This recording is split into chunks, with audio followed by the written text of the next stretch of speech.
Hello everyone, math teacher में आपका बहुत बहुत स्वागत है। तो चलिए आज हम लोग इस वीडियो लेक्चर में जानेंगे रॉल्स थ्योरम को। ठीक है, रॉल्स थ्योरम क्या होती है, इसकी क्या क्या प्रॉपर्टीज होती हैं, इसकी क्या क्या कंडीशन होती हैं। ठीक है, और ये कब रॉल्स थ्योरम हमारा फुलफिल होता है। ठीक है, उसके बाद हम लोग अंत में एक इस पे क्वेश्चन देखेंगे और हम लोग इसको अच्छे से समझने की कोशिश करेंगे। ठीक है, तो चलिए हम लोग बिना टाइम नष्ट करते हुए जानते हैं रॉल्स थ्योरम के बारे में। ठीक है, तो चलिए रॉल्स थ्योरम यहाँ पे let fx is a real valued function. Let fx is a real valued function in interval a to b such that, चलिए यहाँ पे एक चीज़ अच्छा से समझिए। देखिए यहाँ पे क्या कह रहा है, रियल वैल्यूड। रियल वैल्यूड का मतलब ये हुआ, रियल वैल्यूड जो होता है, ठीक है, वो क्या होता है। देखिए रियल वैल्यूड का मतलब ये हुआ विदाउट आयोटा वाला। ठीक है, यानी कि इंटरवल जो रियल वैल्यूड जो होता है, जो इंटरवल यहाँ पे जो है हमारा इंटरवल जो होता है हमेशा रियल लाइन का सबसेट होता है। ठीक है, तो सबसे पहले जो एफ एक्स जो है रियल वैल्यूड होना चाहिए, यानी कि बिना आयोटा वाला जो होगा, और ए और बी दोनों के बीच का होना चाहिए। ठीक है, तो सच डैट यहाँ पे इसका कुछ कंडीशन होता है। यहाँ पे फर्स्ट जो कंडीशन आपका होता है, यहाँ पे f x is continuous in closed interval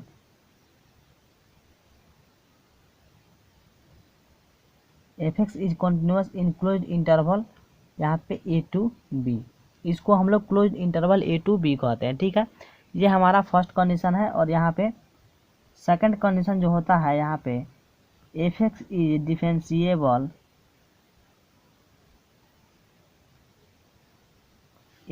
is differentiable in open interval, यहाँ पे ए टू बी, इसको हम लोग open interval a to b बोलते हैं। ठीक है, और लास्ट जो हमारा यहाँ पे कंडीशन होता है, यहाँ पे f a is equal to f b. ठीक है, यानी कि जो हमारा इंटरवल में यहाँ पे ए और बी होता है, वो लास्ट में हमारा एफ ए यानी कि फंक्शन ऑफ एक्स में f a is equal to f b अगर हो जाए, तो यहाँ पे हमारा तीनों कंडीशन फुलफिल कर जाता है रॉल्स थ्योरम का। ठीक है, और यहाँ पे जब हमारा तीनों कंडीशन फुलफिल कर जाता है, तब यहाँ पे then there exists at least one point x is equal to c belong to, यहाँ पे open interval a to b such that यहाँ पे जब हम लोग फर्स्ट डेरिवेटिव ऑफ c, यानी कि जो यहाँ पे x इज इक्वल टू सी, ये c जो है उसका first derivative of c is equal करते हैं हम लोग 0 को। ठीक है, तो यहाँ पे हमारा ये अगर सारा कंडीशन फुलफिल कर जाता है, तो हमारा यहाँ पे क्या होता है, इसको हम लोग रॉल्स थ्योरम बोलेंगे। ठीक है, तो यहाँ पे देखिए सारे चीज़ों को ध्यान से इसको समझने की कोशिश कीजिए। ठीक है, देखिए फर्स्ट कह रहा है क्या, लेट एफ एक्स जो है एक रियल वैल्यूड फंक्शन होना चाहिए, यानी कि बिना आयोटा वाला फंक्शन होना चाहिए। ठीक है, वो इंटरवल ए और बी, ठीक है, ए और बी के बीच में। ठीक है, सच डैट यहाँ पे एफ एक्स इज कॉन्टिन्यूअस, पहला चीज़ जो है कॉन्टिन्यूअस होना चाहिए एफ एक्स हमारा closed interval a to b में। ठीक है, दूसरा चीज़ डिफरेंशिएबल होना चाहिए in open interval a to b में, और तीसरा चीज़ एफ ए और एफ ए बी इक्वल होना चाहिए, यानी कि फंक्शन ऑफ एक्स जो है उसमें एफ ए और एफ बी का मान रखें तो वो दोनों हमारा क्या हो, इक्वल होना चाहिए। तब यहाँ पे then there exist at least one point, एक ऐसा एक पॉइंट जरूर होगा जो x is equal to c belong करेगा ए टू बी में। ठीक है, तब यहाँ पे सच डैट फर्स्ट डेरिवेटिव जो हम सी का निकालेंगे और उसको इक्वल करेंगे 0 के, तो हमारा ये इंटरवल ए टू बी के बीच में हमारा ये मान आएगा। ठीक है, तो इस चीज़ को अच्छा से समझने के लिए यहाँ पे हमको कुछ इसको ग्राफ को देखते हैं। तो चलिए यहाँ पे हम लोग ग्राफ को देखते हैं। ठीक है, तो देखिए ये हमारा यहाँ पे क्या हो गया, ये कोऑर्डिनेट हो गया, ये होगा हमारा एक्स हो गया। ठीक है, चलिए तो यहाँ पे एक चीज़ यहाँ पे आप लोग ध्यान से इसको समझने की कोशिश कीजिए। हम लोग थर्ड कंडीशन अपना क्या पढ़े थे, f a is equal to f b, ठीक है। तो देखिए f a is equal to f b कह रहा है, यानी कि यहाँ पे हम लोग दो लाइन यहाँ पे मानेंगे, यहाँ पे इसको ए और ये लाइन हमारा बी, ठीक है। एफ ए ये हो गया एफ ए और ये हो गया हमारा f b, f a is equal to f b, और ये एक्स लाइन के पैरेलल है, सॉरी एक्स लाइन पे लंब है, तो यानी कि x is equal to a हो जाएगा और यहाँ पे x is equal to b हो जाएगा, ठीक है। यहाँ पे हमने इतना समझा। उसके बाद जो हमारा फर्स्ट कंडीशन क्या था, फर्स्ट कंडीशन को यहाँ पे ध्यान से समझिए। कह रहा था f x is continuous include interval a to b, यानी कि फर्स्ट कंडीशन जो है हमारा ए और बी जो है क्या होना चाहिए, कॉन्टिन्यूअस होना चाहिए। यानी कि कॉन्टिन्यूअस का मतलब होता है लगातार, उसमें कोई ब्रेक डाउन यानी कि रुकावट नहीं होनी चाहिए।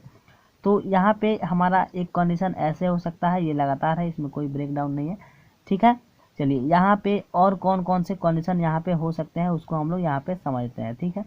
यहाँ पे हमारा एफ ए और एफ बी दोनों यहाँ पे जो है बराबर होना चाहिए, यानी कि ए और बी आपस में बराबर होना चाहिए। ये हमारा फंक्शन ऑफ ए हो गया और ये फंक्शन ऑफ बी हो गया। चलो एक कंडीशन ऐसे ऊपर की तरफ था और दूसरा कंडीशन ऐसे भी हो सकता है, ये भी हमारा कंटिन्यूअस है। चलिए और एक कंडीशन और भी हो सकता है, बहुत सारे कंडीशन हो सकते हैं। यहाँ पे हमने यहाँ पे दो मान लिया, ये हमारा ए और ये हमारा बी, फंक्शन ऑफ ए और ये फंक्शन ऑफ बी। यहाँ पे x is equal to a हो जाएगा और यहाँ पे x is equal to b हो जाएगा, ठीक है। तो चलिए यहाँ पे और कंडीशन क्या हो सकती हैं, और हमारा जो कंडीशन है कुछ ऐसे ग्राफ भी हो सकता है, ये भी हमारा कंटिन्यूअस है, लगातार है, इसमें भी कहीं ब्रेक डाउन कहीं रुकावट नहीं है, ठीक है। तो यहाँ पे थ्री कंडीशन यहाँ पे हमारा हो सकता है, या तो ऐसे या तो ऐसे या फिर ऐसे भी हो सकता है। चलिए तो यहाँ पे पहला चीज़ हमारा कंटिन्यूअस यहाँ पे हो गया। चलिए दूसरा चीज़ को यहाँ पे हम लोग समझते हैं। कह रहा है एफ एक्स इज डिफरेंशिएबल, तो डिफरेंशिएबल कह रहा है, डिफरेंशिएबल का मतलब क्या होता है, स्लोप ऑफ टेंजेंट, यानी कि इस ग्राफ के प्रत्येक पॉइंट पे हमारा स्लोप ऑफ टेंजेंट हमारा निकल सकता है। जैसे कि यहाँ पे हम लोग टेंजेंट ले सकते हैं, इसमें यहाँ पे ले सकते हैं, यहाँ पे तीन तीन टेंजेंट हमारा हो सकता है, ठीक है। तो यहाँ पे डिफरेंशिएबल, यहाँ पे स्लोप ऑफ टेंजेंट हो गया। यहाँ पे थर्ड कंडीशन क्या था, f a equal to f b, तो यहाँ पे एफ ए और एफ बी यहाँ पे हम लोग दोनों को यहाँ पे सेम तो माने ही है, ठीक है। यहाँ पर भी हम लोग f a equal to f b माने हैं, ठीक है। तो ये हमारा फंक्शन ऑफ एक्स हो जाएगा, ये भी हमारा फंक्शन ऑफ एक्स और ये भी हमारा फंक्शन ऑफ एक्स हो जाएगा, ठीक है। तो चलिए यहाँ पे एक चीज़ और समझिए। यहाँ पे हमारा क्या था, यहाँ पे कह रहा था देन देयर एग्जिस्ट, यानी कि डिफरेंशिएबल और कंटिन्यूअस अगर हो जाए तो यहाँ पे at least one point x is equal to c आएगा, ठीक है, जो बिलोंग करेगा हमारा open interval a to b के अंदर। तो यहाँ पे वो पॉइंट निकल के आएगा एक्स इज इक्वल टू सी, ठीक है, एक्स इज इक्वल टू सी, यहाँ पे हमारा पॉइंट निकल करके आएगा, ठीक है। इस पॉइंट को हम लोग एक्स इज इक्वल टू सी हम लोग इसको यहाँ से निकल कर आएगा, ठीक है। तो यहाँ पे देखिए, यहाँ पे ज्योमेट्रिक इंटरप्रिटेशन उसी को समझ में आएगा जो कि ये चीज़ को समझ रहा हो अच्छा से, कॉन्टिन्यूअस और डिफरेंशिएबल का मतलब क्या होता है। और वो समझता हो तो ये थ्योरम जो है इसको अच्छा से वो फील कर पाएगा, ठीक है, उसको अच्छा से समझ पाएगा। तो यहाँ पे हमारा दो चीज़ हम क्लियर हो गया हमारा, ठीक है। तो चलिए अब हम लोग इस पे एक क्वेश्चन लेते हैं और उसको अच्छा से समझने की कोशिश करते हैं, ठीक है। तो चलिए इस क्वेश्चन को हम लोग सॉल्व करते हैं हमारे रॉल्स थ्योरम की मदद से, ठीक है। तो क्वेश्चन कर रहा है verify Rolle's theorem for f x is equal to x square minus 5x plus 6, और यहाँ पे इंटरवल भी दिया हुआ है 2 और 3, ठीक है। तो चलिए यहाँ पे हम लोग रॉल्स थ्योरम में जानते हैं फर्स्ट कंडीशन हमारा क्या होता है, कॉन्टिन्यूअस होना चाहिए, सेकंड कंडीशन होता है डिफरेंशिएबल होना चाहिए, और थर्ड कंडीशन होता है function of a is equal to function of b होनी चाहिए, ठीक है।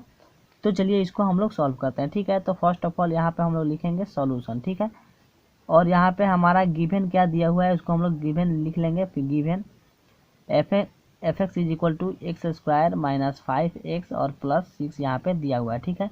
और इंटरवल भी क्या दिया हुआ है यहाँ पे हम लोग लिख सकते हैं 2 और 3, ठीक है। तो चलिए यहाँ पे सिंस, यानी कि चूँकि फर्स्ट ऑफ ऑल हमको क्या करना है, फर्स्ट कंडीशन क्या होता है, देखिए यहाँ पे हम लिख सकते हैं जो f x is equal to x square minus 5x plus 6 जो है ये हमारा एक पोलोनोमियल है, ठीक है। और पोलोनोमियल क्या होता है, पोलोनोमियल हमेशा कॉन्टिन्यूअस होता है, हम लोग इसको जानते हैं और इसको 12th क्लास में भी इसको हम लोग पढ़ चुके हैं, ठीक है। तो यहाँ पे हम लोग लिख सकते हैं f x f x is equal to x square minus 5x plus 6, ठीक है, इज कॉन्टिन्यूअस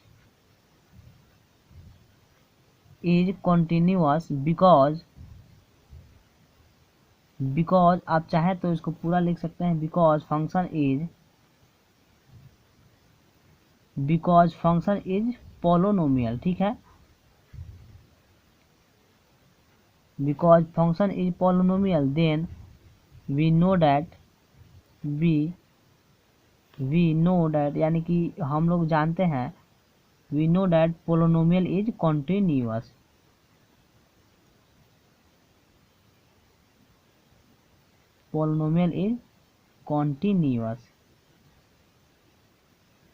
ठीक है।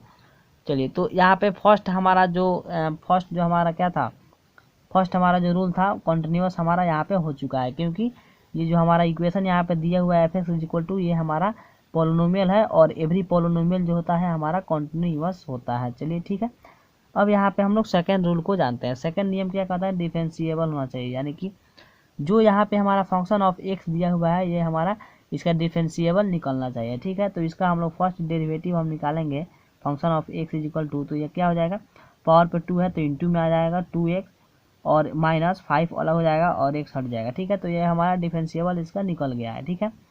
तो जब इसका डिफरेंशिएबल निकल गया है तो लिख सकते हैं एग्जिस्ट फॉर फंक्शन ऑफ इतना, फर्स्ट डेरिवेटिव ऑफ इतना exist for all value x belong to 2 और 3, ओपन इंटरवल 2 और 3, ठीक है। यानी कि जो हमारा रूल था क्या था, डिफरेंशिएबल होना चाहिए ओपन इंटरवल में, ठीक है। तो ये ओपन इंटरवल के अंदर डिफरेंशिएबल हो गया, क्यों हो गया, क्योंकि इसका हम लोग डिफरेंशिएबल निकाले तो डिफरेंशिएबल हमारा यहाँ पे निकल गया, ठीक है। अगर डिफरेंशिएबल नहीं निकलता तो हमारा यहीं पे रूल हमारा फॉल्स हो जाता है, ठीक है, यहाँ पे फुलफिल नहीं करता। तो यहाँ पे डिफरेंशिएबल निकाले हमने तो निकल गया, यहाँ पे डिफरेंशिएबल तो हमारा सेकेंड भी प्रॉपर्टी फुलफिल कर गया, ठीक है। उसके बाद हमारा थर्ड जो प्रॉपर्टी होता है, थर्ड प्रॉपर्टी क्या कहता है, function of a is equal to होना चाहिए फंक्शन ऑफ बी, यानी कि जो हमारा इंटरवल यहाँ पे ए और बी का मान जो दिया हुआ है, ए का मान 2 है और बी का मान 3 है, तो ये ए और बी का मान यहाँ पे फंक्शन ऑफ ए और बी का मान फंक्शन ऑफ एक्स में रखने पर ये इंटरवल का मान आपस में इक्वल होना चाहिए, ठीक है। तो चलिए यहाँ पे फंक्शन ऑफ ए, यानी कि यहाँ पे फंक्शन ऑफ ए का मान क्या है 2 है, तो यहाँ पे 2 रखेंगे इस फंक्शन ऑफ एक्स में और एक बार 3 रखेंगे और दोनों को आपस में इक्वल करेंगे, इक्वल आ रहा है कि नहीं आ रहा है, ठीक है। तो यहाँ पे देखिए, यहाँ पे अगर हम लोग 2 रखेंगे तो क्या होगा, function of 2 is equal to क्या होगा, देखिए 2 का होल स्क्वायर माइनस 5x और प्लस 6, और एक बार फंक्शन ऑफ 3 रखेंगे तो 3 का होल स्क्वायर, यहाँ पे क्या होगा 3 का होल स्क्वायर माइनस 5 इंटू 3, यानी कि 5 इंटू 3 गुना में हो जाएगा और प्लस यहाँ पे 6, यहाँ पे 2 था तो यहाँ पे x की जगह पे गुना में 2 हो जाएगा, ठीक है। चलिए, तो उसके बाद इसको हल करते हैं। हल जब करेंगे तो हल तो करेंगे ही, लेकिन इसको आपस में बराबर हमको करना है, तो इसको आपस में बराबर कर लेंगे। तो 2 स्क्वायर माइनस 5 इंटू 2, ये 2 है हमारा, और प्लस 6, और इसको इक्वल में function of a equal to function of b करना है, तो फंक्शन ऑफ बी यानी कि फंक्शन ऑफ 3 का मान जो यहाँ पर दिया हुआ है 3 स्क्वायर माइनस 5 इंटू 3 और प्लस 6, इसको आपस में बराबर करेंगे तो 2 का होल स्क्वायर करेंगे तो 4 माइनस 5 2 या 10 और प्लस 6 इज इक्वल टू 3 का होल स्क्वायर 9 और माइनस 5 3 जा 15 और प्लस 6, ठीक है। चलिए जी, इसको अब हम लोग हल करेंगे तो क्या होगा, 4 और 6 मिल के 10 और माइनस 10 इज इक्वल टू 9 और 6 मिल के 15 और माइनस में 15, इसको हल करेंगे तो 0 इज इक्वल टू 0। तो यहाँ पे हम लोग देख रहे हैं फंक्शन ऑफ ए और फंक्शन ऑफ बी हमने निकाला तो दोनों आपस में बराबर हो गए, ठीक है।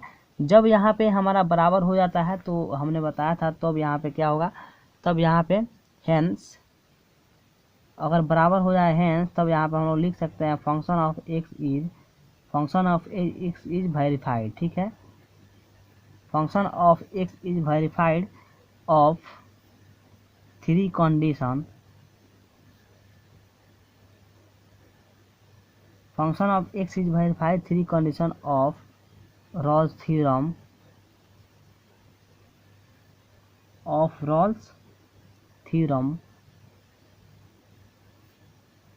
so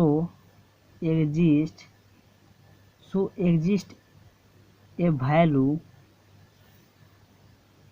x is equal to c such that, जब यहाँ पे ऑल थ्री कंडीशन वेरीफाइड हो जाएगा तो यहाँ पे हमने बताया था तब यहाँ पे एक वैल्यू एग्जिस्ट जरूर करेगा x इज इक्वल टू सी, ठीक है। तो अब ये x इज इक्वल टू सी, तो फर्स्ट डेरिवेटिव ऑफ हम लोग सी का तब यहाँ पे हम लोग जीरो करेंगे, ठीक है। फर्स्ट डेरिवेटिव ऑफ सी का एक बार हम लोग जीरो करके दिखाएंगे, तो यहाँ पे which implies first derivative of c, यानी कि देखिए फर्स्ट डेरिवेटिव ऑफ एक्स जहाँ पे है ना वहाँ पे हम लोग सी रखेंगे। तो यहाँ पे आप लोग देखिए यहाँ पे दिख रहा होगा first derivative of x is equal to 2x minus 5, तो फर्स्ट डेरिवेटिव ऑफ एक्स की जगह पे सी रखेंगे तो इधर भी एक्स की जगह पे सी हो जाएगा, तो यहाँ पे 2c माइनस 5 हो जाएगा, ठीक है, होगा ना। तो देखिए यहाँ पे फर्स्ट डेरिवेटिव ऑफ सी हमारा क्या हो जाएगा, यहाँ पे first derivative of c is equal to 2c और माइनस 5, और फर्स्ट डेरिवेटिव ऑफ सी को क्या करना है, जीरो के बराबर करना है, तो यहाँ पे जीरो, तो इसको हल करेंगे तो 2c और माइनस 5 बराबर को उस साइड जाएगा तो प्लस 5 हो जाएगा, और c इज इक्वल टू 5/2, ठीक है। तो यहाँ से आपका c का वैल्यू 2.5 आ गया, इसको हल करेंगे तो चलिए यहाँ पे c का वैल्यू जो हमारा 2.5 आया है, तो यहाँ पे एक चीज़ आप मिलाइए, इसको देखिए जो हमारा इंटरवल जो था, इंटरवल हमारा क्या दिया था, देखिए इंटरवल जो हमारा था, इंटरवल हमारा 2 और 3 दिया था, ठीक है। तो 2.5 जो हमारा वैल्यू आया है सी का वो इस 2 और 3 के बीच में है, और हमने बोला भी है सी जो एक ऐसा एग्जिस्ट करेगा जो हमारा इंटरवल के बीच में उसका मान उसका आएगा इंटरवल के बीच में, ठीक है। तो यहाँ पे सी का जो मान आया है दोनों इंटरवल के बीच में 2 और 3 के बीच में आया है, ठीक है। तो यहाँ पे हम लिख सकते हैं सिंस चूँकि c is equal to 2.5 belong to open close interval 2 और 3, ठीक है, ये 2 और 3 के बीच में क्या कर रहा है, बिलोंग कर रहा है, ठीक है। एंड यहाँ पे फर्स्ट डेरिवेटिव ऑफ c, ठीक है, इज इक्वल टू 0 हमको ये दिखाना था, ठीक है ना। तो यहाँ पे फर्स्ट डेरिवेटिव ऑफ c का मान क्या आया है, 5/2 आया है यहाँ से, इज इक्वल टू 0। तो अगर ये हमने इसको अगर first derivative of c is equal to 0 दिखा दिया हैंस, तब यहाँ पे हम लोग लिख सकते हैं हैंस रॉल्स, तब यहाँ पे hence Rolle's theorem is verified, तब यहाँ पे हमारा रॉल्स थ्योरम जो है वेरीफाइड हो जाता है। तो देखिए यहाँ पे हमने दो चीज़ समझा, पहला चीज़ रॉल्स थ्योरम होती क्या है, उसकी क्या क्या प्रॉपर्टीज होती हैं, और रॉल्स थ्योरम पे हमने एक क्वेश्चन भी समझा, ठीक है। तो चलिए यहाँ पे हम लोग दो चीज़ समझा, इसके नेक्स्ट वीडियो जो आएगा उसमें हम लोग रॉल्स थ्योरम को कैसे प्रूफ करते हैं उसको हम लोग समझेंगे, क्योंकि एग्जाम में कभी कभार थ्योरम भी पूछ देता है, ठीक है। तो हमने थ्योरम को ज्योमेट्रिक मीनिंग समझा है और थ्योरम पे एक क्वेश्चन देखा है, और इसके नेक्स्ट वीडियो में हम लोग कोशिश करेंगे थ्योरम को समझने की, ठीक है, थ्योरम को कैसे प्रूफ करें उसको हम लोग देखेंगे, ठीक है। तब तक के लिए आज की वीडियो लेक्चर में इतना ही। अगर आपको वीडियो अच्छा लगे तो दिल से लाइक कीजिए, कमेंट कीजिए और अपने ज़रूरतमंद दोस्तों के बाद शेयर कीजिए। फिर मिलते हैं नेक्स्ट वीडियो में एक दूसरे वीडियो के साथ, तब तक के लिए जय हिंद जय भारत।